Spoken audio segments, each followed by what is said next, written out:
I'm Danny Rampling here at Point Blank School in London, sharing my experience and talking about my book, Everything You Need to Know About DJing and Success. Past couple of weeks we've been across the UK touring unis and other music colleges, and it's great to see all this passion and enthusiasm from so many people. How did it begin for me? It really happened for me in '87. That's when it really happened. I knew I was going to get there. It was gonna come at some point, but I didn't know how, where, when.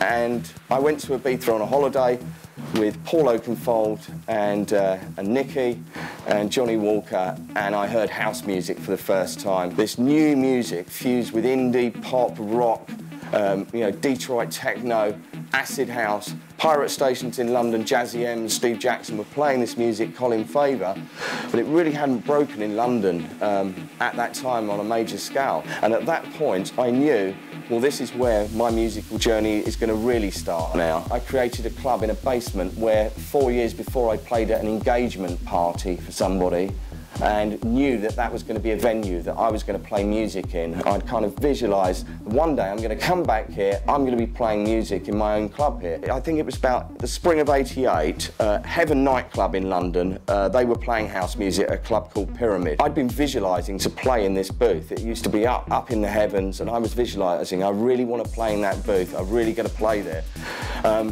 Probably about 6 months later, I got an opportunity to play in Heaven, and that's really where I started to get opportunities to play in other clubs. I knew then at that point, this is it, I'm becoming professional here, and I gave up my day job. Taking action, that's the core driver in it. It's, on a daily basis. It can happen very quickly for some people, and then it can be a longer period. For me, it took me about 7 years. With studio production, when I started with that, I had no studio experience whatsoever. That was created out of a track that I was playing. It was a track on, at the time, a label called Rumour Records, and I was playing this track, Illusion, Why Can't We Live Together? So I went along to the record company.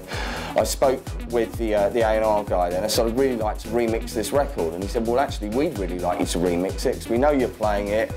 We know there's a lot of support for it, and I got an opportunity there to go into the studio. But I didn't have any experience at all. So I called upon a friend, Pete Heller. Off we went to this studio in Surrey and did this remix. I was given half a point, which I never saw, but that was irrelevant. It was just about the opportunity to get into the studio and then create something. So we spent the night and we remixed this track together. The record company really liked it, and then that opened up many more offers from other record labels, and I did about 60 remixes for that late kind of 80s period into the 90s. It's about following your path and staying true to your core driver and your skills, focusing solely on your skills and developing yourself with what you're doing. Here in the music industry, more than many other industries, it can be very, very cutthroat at times. And it can be disappointing at times because you're not getting your breaks, and you think, well, when is this break going to come? And that's the test of persistence and drive and determination. I feel that, producing tracks, again, is a fast start to a DJ career, and it's expected of DJs generally now who want to go out there and work the club circuit is to be a proficient producer. Investing that time into studio production is key today to becoming successful as a DJ. When I go out to play, every time I DJ, no matter where that is, I give gratitude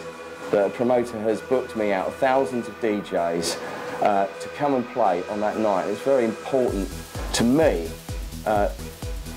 to give that thanks and appreciate that, because I went through a period where I actually lost my sense of gratitude, and I made an exit from the DJ business. That break lasted about 18 months because music is what I do, it's what I love, and it's my passion. I think now coming into the DJ business is a really exciting time as well, particularly with the digital side of DJing and how technology is enabling us to be even more creative as a DJ today. We're at such an exciting nexus point. There are two schools of thought on digital. I embraced it about a year ago, and I think it's absolutely amazing. I use Tractor software, and it's great to travel with. I can take a wealth of music on hard drives with me.